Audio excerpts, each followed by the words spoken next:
I'm delighted to introduce David, who's from Storyhouse here. I'll let David do his own little introduction in a second. He's kindly going to take us on the customer journey. We see it from our side, right from the initial sale all the way through implementation to go live, which is very imminent here, as Karen said. But it's nice to hear it from the other side, what we've done well, what we maybe could do better at times. It's going to be frank and honest. I'm not going to slate anyone, don't That relaxes me a lot, to be honest, yeah, considering I was involved quite a bit at the beginning. But yeah, David, if you just give yourself a quick introduction, let the team know who you are, and I've got some lovely questions for you, if that's okay. Yeah, sure, no problem. So my name's David. I'm the head of finance at Storyhouse. I worked here since December 22, so a couple of years. Previously worked in the exciting world of frozen food at Iceland in Deeside. And before that, I was living down in London working in other charities there. Came up to North Wales and did some work in the kind of the corporate commercial sector, and then decided to make the move back into a charity because I don't know if you know that we are a charity here at Storyhouse, and we do loads of projects, from obviously the stuff on stage to the festivals that we put on, working with Storyhouse elders, with kind of the older community, Kaleidoscope, looking at people with additional needs, and it's about 6 different festivals we put on, as well as our work with young people. So we've got loads and loads of different things that we're trying to do on quite kind of a small budget, as you might expect from a charity and kind of the current financial climate. We're a small team, so there are, in the finance team, there are 3.4 people, which sounds quite impersonal, doesn't it, when you say that? We have to do everything from the inputting of invoices, sending out sales invoices, bringing together all of the different reports from the different systems we use to look at box office, sales down in the kitchen, making sure that they all reconcile with the income that we're actually receiving in from our payment processors. And that's really different to how I've worked before, because you can probably imagine in the head office at Iceland, you've got loads of different teams. You've got people working on payroll, you've got people working on purchase ledger, you've got the management accounts team, the data analysis team, whereas the 3.4 of us are all of those things put together. That's why we were looking for a system which did a bit more of the kind of data input stuff for us, to allow us to start looking at the numbers and be able to provide the senior managers with information to go out and make decisions and change things and make sure that we're actually achieving what we need to do, as well as making some money, brackets, not losing too much money. Yeah, okay. So yeah, you answered my first 4 questions there, so thank you for that. But I suppose that was, I'm going to take you back sort of 18 months at that beginning, that point, as you say. So using Sage 200, you're in the business, 3.4 people, and you just named a couple of issues there. What was that number one gripe that you had, that big issue that you were looking to resolve, and how did you fall upon itas? How did we make that first contact? So we spent so much time like tapping away, putting invoices in, and just continually just trying to put stuff into the system, and we never spent any time getting stuff out of it. And so we're always kind of chasing our tail, and people, the senior management team, want to know where we're up to with certain things. What makes us money? What's costing us money? What's a good investment? But we just spent so much time kind of typing in how much we've spent on sausages. That in itself doesn't really tell you much. We've got some really clever people in the finance team who aren't being used as well as they could be, because they could be really digging into the data. So it's really, we wanted to spend less time putting stuff in and more time looking at what it spits out on the other end, and then how do we come across itas. We went to it was 2023 charity finance group in London, and lots of different systems had stalls down there. And Intacct, I think it was Intacct we spoke to directly, one of the 3 that we were looking at, and then they put us in touch with you guys as you were local and able to go through the process with us, which was really handy. And it was really handy to have, I know that we spend a lot of our time talking to you online, but the fact that you're just down the road in Mould. So it was quite nice to have kind of people who are nearby, even if we do still do quite a lot of our stuff online, because it just makes more sense instead of wasting time on travel time. And was that an important thing for you, that you were dealing with a local organisation? I think that it was definitely nice to have. Yeah. If you guys had been based in London, then I think it still would have worked, but it was definitely nice to have you guys down the road. Yeah, yeah. Okay. And those other two, you mentioned 3 providers there, that initial part. So what was it that made itas or Intacct in that evaluation stage? What made it stick its head above the others? What was it that made you want to research even deeper into that product? What we liked about the system was the way that it displayed information, the way that it cut down certain processes, such as the way that we've got 3 entities here, and the way that the inter-entity transactions and interactions worked was just miles better than we'd seen in our current system and the other systems that we were looking at as well. And just the way that it was going to take just the automation side of things, and the way when we move on to, so we're going to be moving on to use in not the first, it falls over on that. I think it's probably going to be at the end of the summer. We're doing the Intacct bit first and then putting use on as well, because we're going to have to train staff on that as well. But that whole thing of our purchase order process was someone sends us an email saying, can I have a purchase order? We create the purchase order, we say, here's your purchase order. They say, no, that's wrong. So we change the purchase order, we then send it back to them. It's a literal waste of time. So the way that Intacct is able then to work with use to be able to make that process, we're just overseeing it as opposed to getting involved with kind of the real detail of it. Yeah. Those kind of things and those interactions were really what we were looking for, to take all of the manual work out of it. And what impact will that, just on the AP side there that we're talking, have you all already quantified what impact that's going to have on, as you said, small team? So what's that going to look like from the summer onwards? I haven't got it. I will be asked to quantify it. So I think CEOs are always keen to know what effects that has. So we will measure basically how much time that saves in a more kind of subjective kind of way. It'll allow Rachel, who looks after our purchase ledger, she'll oversee it. She'll make sure coding's right. She'll make sure that kind of anything that's been sat there for too long open is being chased up. Do we need it? We'll close it down. But she'll really be able to get into that analysis and really be on top of things. Our period end can take anywhere up to the 20th day of the month. Okay. Whereas we need to get that down to day 5.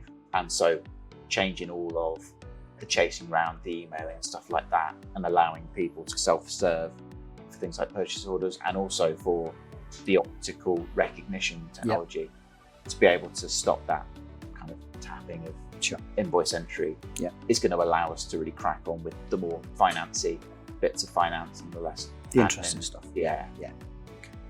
And you mentioned there about when we get onto the AP in the summer, and the CEO, I'll be looking for you to quantify that. So what were those, once we get into that decision point, as you say, you liked Intacct, Sharon's now on board, what are those fears in the organisation, the risks, I suppose? It's a big change in finance system. What did they look like? And again, what did we do well, or what could we have done better, where we can arm you with tools that allow us that fear to be crushed, if you like? I don't think there were any fears as such. I think we were looking at it from quite a positive way of,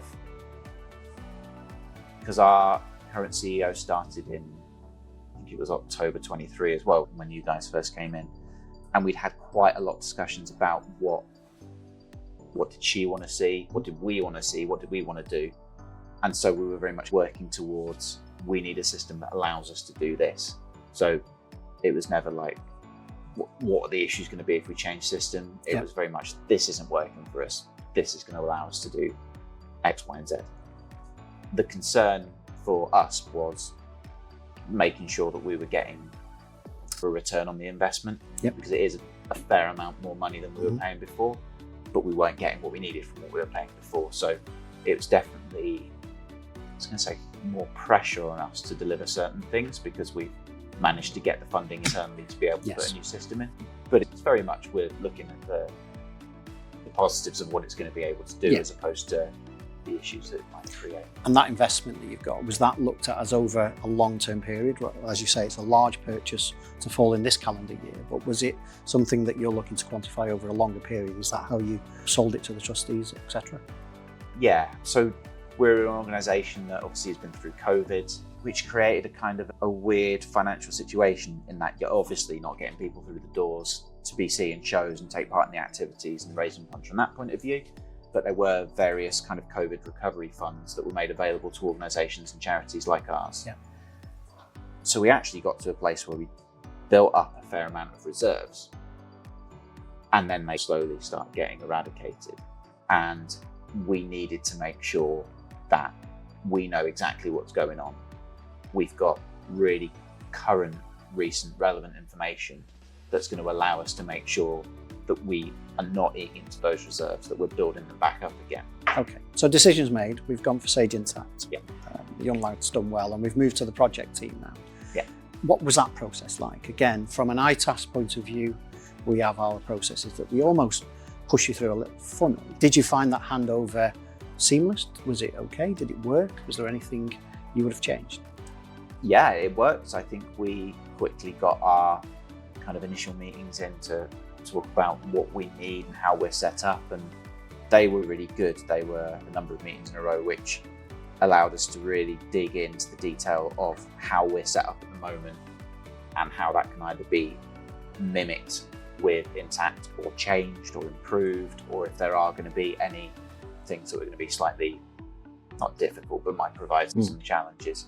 So it really felt like we were digging into the real specific detail of what we need. Yeah. And that was really reassuring, because when you guys go off to build the system, I suppose the worry from that point of view might be that when it comes back, it doesn't do what we need it to do. Yeah. And there's always a few kind of snags that you need to work out.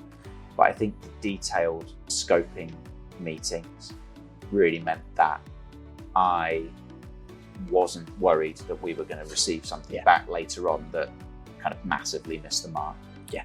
And was that, did you expect that, or did that over exceed then? So as you say, the level of detail that those initial scoping sessions go into and the confidence that gives you, was that something that you were expecting from what we'd spoke about previously, or was that almost an over achievement from ourselves, that actually we went a bit deeper than even you were imagining? I don't know what I was expecting really, but I suppose the worry was going to be that you get something that is, although customizable, it's out the box and this is how it is and fit into it. So the fact that we had those sessions, it was really reassuring. Great.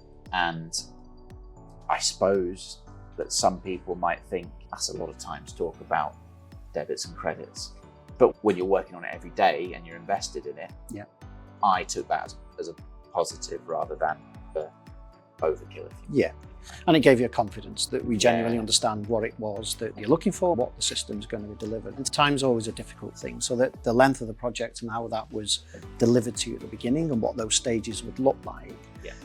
How have you felt along the way with that? Have you ever felt under pressure that you're falling behind? Have you ever felt that we're falling behind? Or has it been a really good sort of communicative two-way thing where we've managed that well on a weekly basis? I've never felt that you guys have been falling behind. The other way around, as in yesterday, I was behind. And there were always going to be crunch points, particularly when, I can't remember what we needed to do in January after we got back, but we're also doing a quarterly forecast. We're now currently doing year end. And so from our point of view, there are definitely competing priorities that we need to try and deal with. But I think we gave ourselves a decent amount of time. I think if we'd have given ourselves, so when did we start? It was like the end of November, we really started the process, I think. So what's that, 5 months? Yeah. If we'd have given ourselves 7 months, we still would have been really busy at every stage of the process. Yeah. And that's just, that's how we're working at the moment, and part of the reason that we wanted a new system to come in. To bring them efficiencies in. Yeah. Okay. Well, I suppose as a final question then, or as an overview thing, from those initial conversations back 18 months ago and what we told you Intacct was going to deliver, what benefits it was going to bring, and I know we can't see those quite yet, but has it overachieved your expectations from what you see now as a product, the parts that you've been trained on, what you can see? Is it more than you were expecting, or is it undercooked itself? So where we're at the moment is we've got the phased go live process. We saved up all of the purchase orders that related to FY25-26, or anything from April 1st onwards. So We did have a technical 1st of April go live where Rachel raised 3 POs and they were fine. But then the biggest praise was at the end of the week, after she'd had a few more come in, she just went, yeah, I prefer raising POs on Intacct to Sage. That was, when you bear in mind that we'll be replacing that with the used stuff, so she won't even have to raise them. Yeah. Immediately, it's an improvement on what we've had before. And there's various little bits like automatically sending an email and the PO attached to whoever you need to send it to. That's just really good. So that's just immediately going out to the right people. We have closed down our purchase and sales ledger and cash book, and we've got our balances going in tomorrow and the start of the week. It was supposed to be yesterday. Someone wasn't on time. I won't name names, but it was me. And that means we've done our last pay run on Sage 200, and we're going to get all of the invoices in at the start of next week and really start using that on an everyday FY26 basis, where we're still shutting nominal stuff down in Sage 200. So far, it's so much better than what we've had before, because even the process of when we were setting it up, we've completely redone our chart of accounts. Sharon asked me in, it must have been like November, she said, can you send me a chart of accounts? And I was like, well, I can send you a big sprawling list of inconsistent nominal codes and cost centers, but it's not a chart of accounts. So now we have a chart of accounts, which is set, and you can pivot it by entity and department, class, and all of the different variables. So we've just started from zero, and that's brilliant because there is nothing inside the system that any of us don't know what it is. We know all the invoices that are going in. We know all the balances that are going in. We know exactly what we're starting from. And so that's been really good. I would say that from some of the team, there is always a bit of anxiety about that changeover. Yeah. People will always kind of gravitate to what they're used to. From my point of view, what we're used to is completely unworkable. So I'm very excited. I always feel like a bit sad for saying I'm really excited about. Nothing wrong with geeky. Yeah, there's nothing wrong with that. It is brilliant. Some of the reports that we're able to run, because we're set up in a really weird way. Our CEO wants a particular type of report, which Jake and Emma have worked on setting up for us. It's essentially like a big amalgamated, slightly twisted round income statement. And then we'll be able to press a button and it'll be there. And what we were doing before was downloading 3 company transaction listings, manually looking up the combination of codes and cost centers and departments. And I just wanted it to end. I wanted it all to stop. So far, although we've only done POs, we can see through testing what it will let us do. Yeah. And it's like head and shoulders above what we were dealing with. Fantastic. David, thank you for your time once again. Thank you for being so insightful. It's really valuable for the team to hear the other side of the table, I suppose, is the key bit. So thank you for your time. Right. And David, everyone.